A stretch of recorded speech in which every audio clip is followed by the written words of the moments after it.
Bonsoir, bienvenue à l'atelier librairie, le livre voyageur animé par Fabienne Roch et moi-même, Bruno Lalonde. Nous sommes à Montréal le 8 février 2023, journée printanière à Montréal. C'est ce qu'on appelle le redoux, le printemps dans l'hiver, l'équivalent de l'été des Indiens. Et cette période de l'année, quasi, oui, printanière, c'était le moment où les Autochtones, peuples nomades, déplaçaient leur campement pour s'approcher un peu plus près des, des zones où ils pouvaient trouver des animaux en abondance. Suivez la piste des grands cervidés. Alors, aujourd'hui, je vous parle d'un auteur que j'ai découvert il y a un peu plus d'un an, que je lis de manière comment on peut dire ça, un auteur qu'on lit de manière, non pas sporadique, mais à dose homéopathique. Même si l'homéopathie ne semble pas être une véritable science. Disons, à petite dose. À petite dose parce que ce que propose Bernard Chouraqui est si invraisemblable pour nos esprits, hélas, trop souvent cartésiens, que de se pénétrer de cette... Et tout s'appuie sur une seule phrase, en fait, j'aurais envie de dire. Tout son travail, c'est 7 ou 8 livres qu'il a publiés, surtout à partir du milieu des années 80. C'est tellement inimaginable comme conception que le socle de nos certitudes ne peut pas ne pas en être ébranlé. Alors, j'ai pris quelques notes que j'ai prélevées de quelques entretiens trop rares que l'on retrouve sur YouTube. Et ça fait quelques jours que je vous fais miroiter le projet de vous en parler. Il est possible, et même probable, que dans les prochaines semaines, les prochains jours, voire les prochains jours, j'y revienne. Car il est de toute nécessité, je pense, de trouver une manière d'insuffler, je ne dirais pas de l'espoir, mais d'insuffler une vision autre à l'atmosphère de sinistrose qui règne, de, de délabrement énergétique, d'entropie, de perte de sens, de dépression, de mélancolie aggravée, qui semble être le lot de la majorité de nos contemporains. Telle est la tâche du mainteneur aussi, de garder vivante, quoique vacillante, la, la flamme, à la fois de l'imagination, à la fois de la création, la flamme de vie, la flamme de la vivacité. Alors, donc j'ai pris quelques notes. Mais juste avant, je voudrais vous faire part d'un drôle de ressenti. Depuis quelques nuits, je souffre d'insomnie. Bon, c'est assez banal, vous me direz. L'insomnie semble être le lot commun de beaucoup d'entre nous, mais pas mon cas à moi. Je suis plutôt... je m'allonge sur l'oreiller et je dors immédiatement.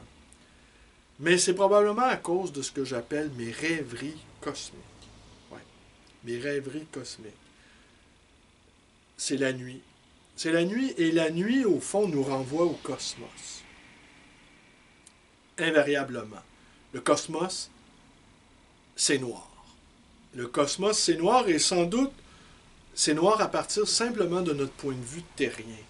Mais sans doute, dans le cosmos, il y a une multitude de phénomènes dont on n'a pas idée. L'existence même du cosmos est un mystère qui ne cesse de grandir à mesure qu'on envoie des objets dans l'espace et qui découvre un certain nombre de choses. Ajouter à cela la théorie, la philosophie, et la philosophie aussi védantique, la philosophie la philosophie grecque même, qui a échafaudé toutes sortes de théories sur la création, sur la naissance de l'univers. La chrétienté aussi y est allée de ses hypothèses. Et je lisais tout récemment, sans doute aussi vous avez pu lire ça, qu'une chercheuse scientifique appartenant pardon, à un groupe de recherche très sérieux a évoqué la possibilité très réelle qu'au sein de notre galaxie, de notre simple galaxie, j'en perds la voix, il y aurait des dizaines et des dizaines de civilisations extraterrestres. Je ne dis pas pour vous, mais pour moi, lorsque la nuit est venue, et puis ajouter à la physique quantique, qui est le fruit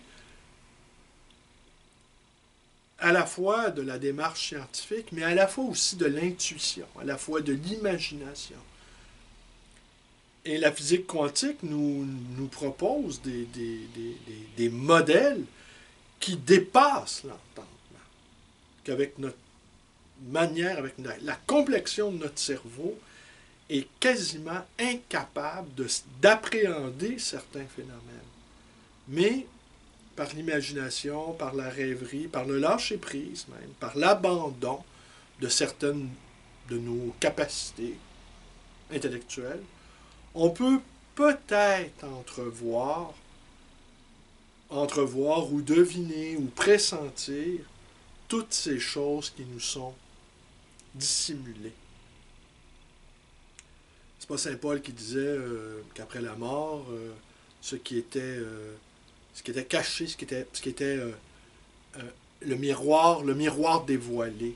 Tout à coup, on découvrirait ce que notre corps ne peut pas, ou qu'à de très rares moments, ne peut pas recevoir comme éclat de vérité. Alors, les civilisations extraterrestres, oui, en plein milieu de la nuit, c'est pas de la science-fiction. Et ce sont en tout cas, ce groupe de recherche, ayant à sa tête cette chercheur, semble être assez péremptoire dans leur affirmation. Alors, on ne dira rien non plus sur le fait que cet univers est en expansion. On ne dira rien du fait que chaque être humain porte dans sa structure biologique la mémoire de l'univers naissant, c'est-à-dire un peu plus de 13 milliards d'années. Et lorsque la nuit est venue, eh bien, c'est comme si je me servais de mon corps comme d'une sorte de vaisseau spatial et que je m'amusais, grâce à l'hypothèse de la physique quantique, à retrouver la naissance de l'univers, à me retrouver dans le limon originel. Et même, peut-être, je rêve de retrouver Philippe Cadic sur une planète où Philippe Cadic écrirait ses romans, dictés par un autre Philippe Cadic, et que, et que moi je serais libraire dans une autre dimension, et que je vendrais des livres de Philippe Cadic qui aurait été lui-même, qui aurait lui-même reçu par une dictée un autre Philippe Cadic dans un autre plan de l'univers. Alors, vous voyez un peu à quoi j'occupe mes nuits d'insomnie. Je m'en voudrais de prendre des somnifères, vous vous en doutez bien, vu l'étendue et la vitalité, la créativité, la vivacité de mon imagination. Une imagination ardente. Revenons-en à Chouraqui. Nos philosophes ont beaucoup glosé, à raison, sur le miracle grec. Et en fait, le miracle grec est à l'origine des 4/5e de notre philosophie.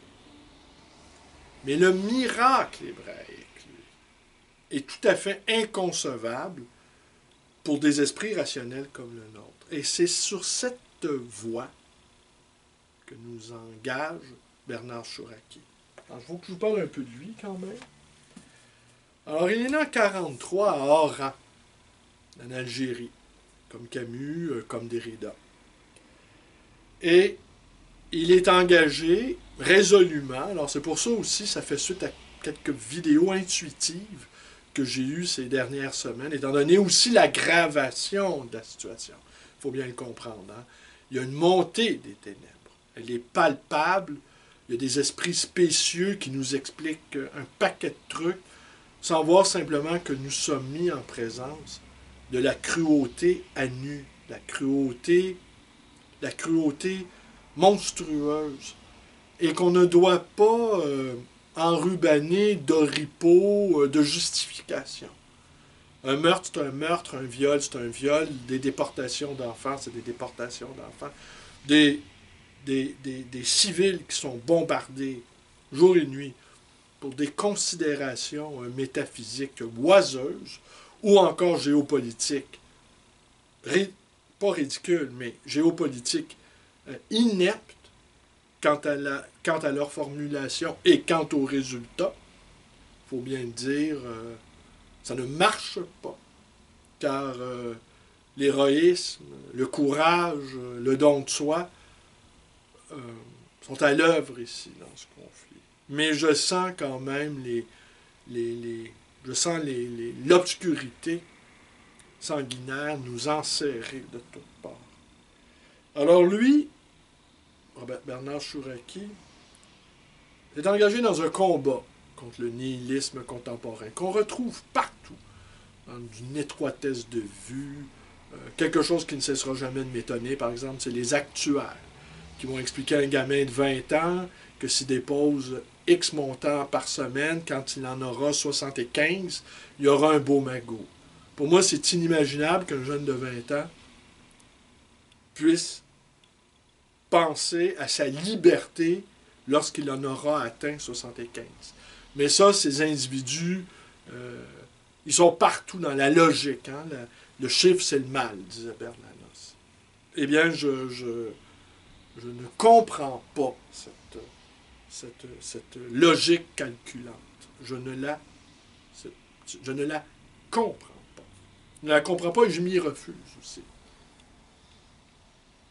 Alors, on y lit qu'il partage sa vie entre Paris et le désert du Negev en Israël. Alors, si vous avez l'occasion d'aller voir, je ne vais pas les partager en note de bas d'écran, je vous invite à faire l'effort d'aller voir les 2 ou 3 vidéos. Et c'est un homme qui parle avec j'aurais envie de dire, avec une autorité presque surnaturelle, avec une manière fort péremptoire. En tout cas, je pense que c'est un juste. Je pense que c'est un juste. Et fort heureusement, il y en a ici et là. Et c'est grâce à ces justes-là qui ne se payent pas une bonne conscience, qui savent, d'une science absolument sûre, distinguer le bien du mal, et qui ne partent pas dans des analyses savantes. Même, j'aurais envie de dire que pour être un véritable juste, il ne faudrait pas être trop intelligent. Parce que l'intelligence, parfois, obscurcit l'évidence. Parfois, l'intelligence sophistiquée ne voit plus les choses telles qu'elles sont. Alors, j'ai relevé quelques-unes je vais vous relever quelques-unes non pas des aphorismes, parce que c'est une écriture aphoristique que celle de Bernard Chouraqui. Donc, faite de fulgurance, faite d'instantané qui vise à l'ébranlement ontologique, que je connais assez bien depuis un certain temps. Il dira entre autres, Bernard Chouraqui, ce qui est le titre de la vidéo de ce soir, « L'amour, c'est la curiosité c'est de l'amour. » En le lisant, je réfléchis beaucoup à ma fonction de libraire. Parce qu'un libraire qui se contenterait que de vendre des livres, au final, ne serait qu'un marchand. Et j'entends bien autour de moi qu'on demande quelque chose d'autre aux libraires. Et souvent, ça se traduit par cette formule, que l'on se veut flatteuse à mon égard, vous êtes un vrai libraire. J'ai longtemps répondu, un vrai libraire, c'est simplement quelqu'un qui vend des livres.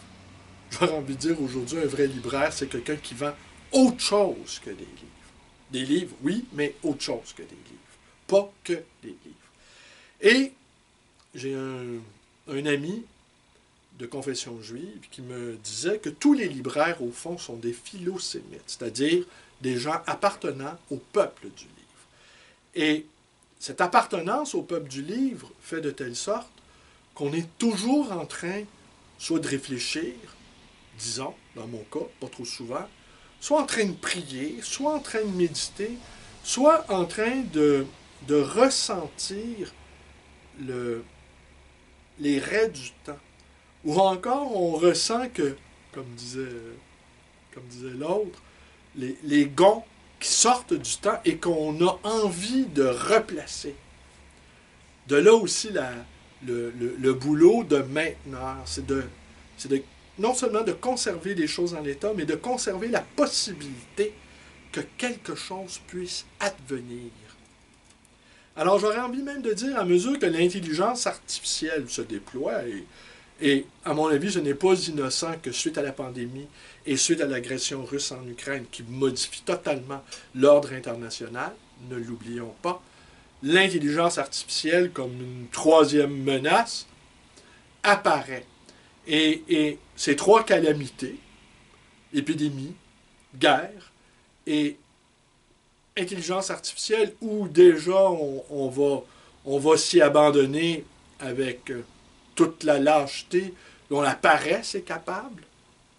Alors j'ai l'impression que les libraires, figure archaïque s'il en est, se mettent à exister d'une vie sourde, d'une vie souterraine, d'une vie où les derniers humains peut-être trouveront consolation, ou des raisons de continuer d'espérer, ou continuer d'exister simplement, lorsque les robots auront pris la place de tout le monde, et que les robots feront tout mieux que tout le monde.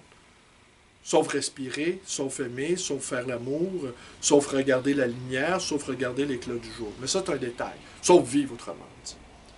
Mais comme déjà, nous sommes des pré-morts, hein, et que nous sommes continuellement baignés dans le monde de la mort, et ça, c'est la thèse centrale de Chouraqui. Il faut trouver le moyen d'échapper à la mort.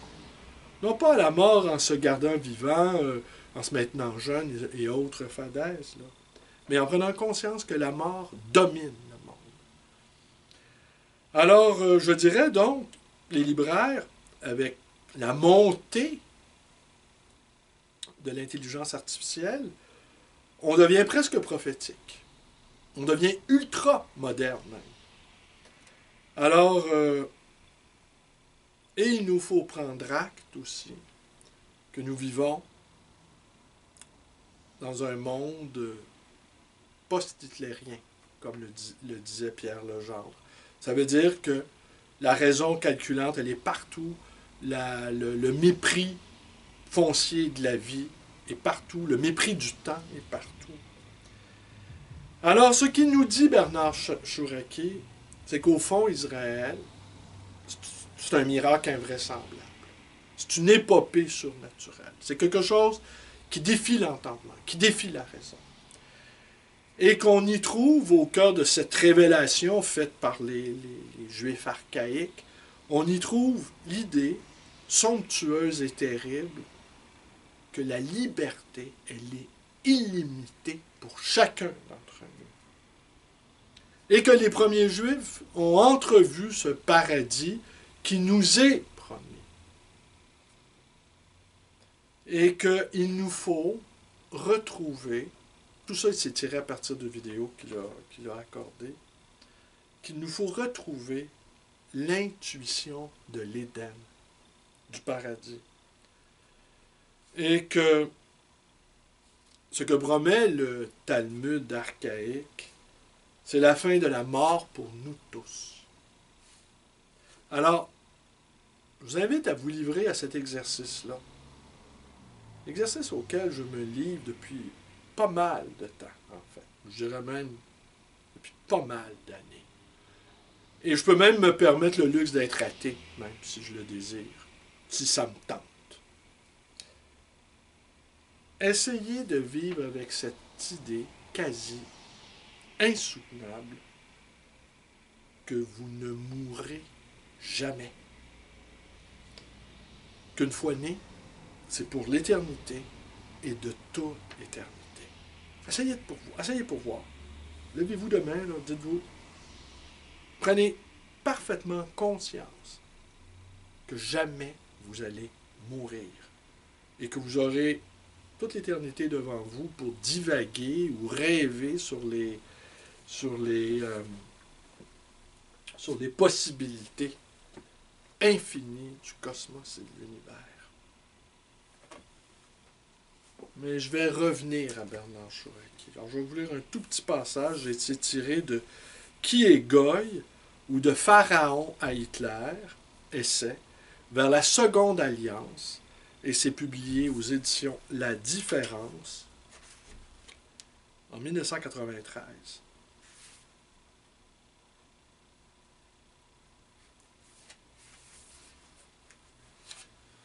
Si chacun de nous était scandalisé par l'injustice, au point de vouer toute sa passion à la combattre et à la vaincre, l'humanité immédiatement s'évaderait du fantasme et la mort disparaîtrait.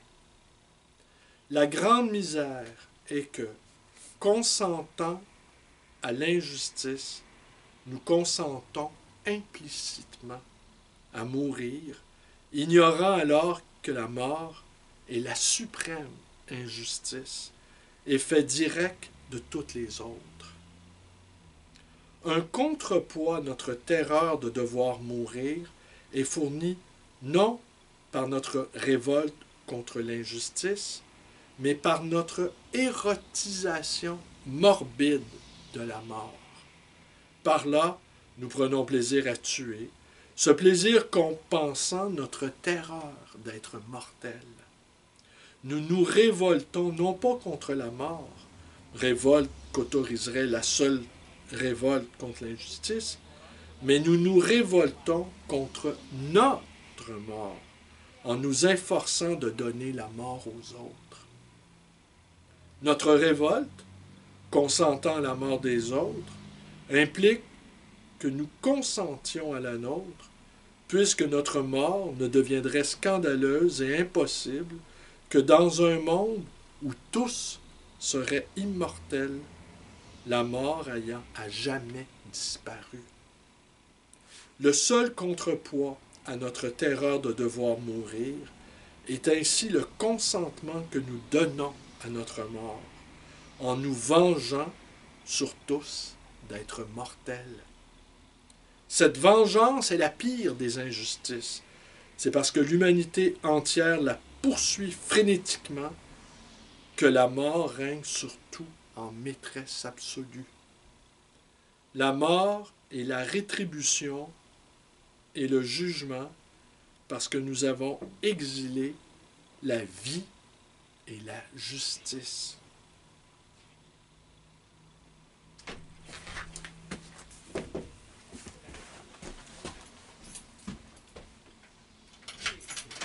Vous êtes en train de faire la lecture? Fais-tu ta lecture en ligne? Bonjour. Fais-tu ta lecture en ligne? Je ne suis pas allé. Vous allez bien? Je vais finir ma vidéo. Vous allez bien? Ah, oui. Je pensais que tu lisais des livres pour Non, les enfants. non, la vidéo. Tu veux-tu dire bonjour à la caméra, Charles? Non. Ouais, d'accord. Dis-vous, Yves? Non, non. Ben voilà. Alors, c'est tout pour ce soir. Je vous remercie d'être avec moi. Portez-vous bien et à demain. Tu fais quoi? Tu discutes littérature, j'imagine?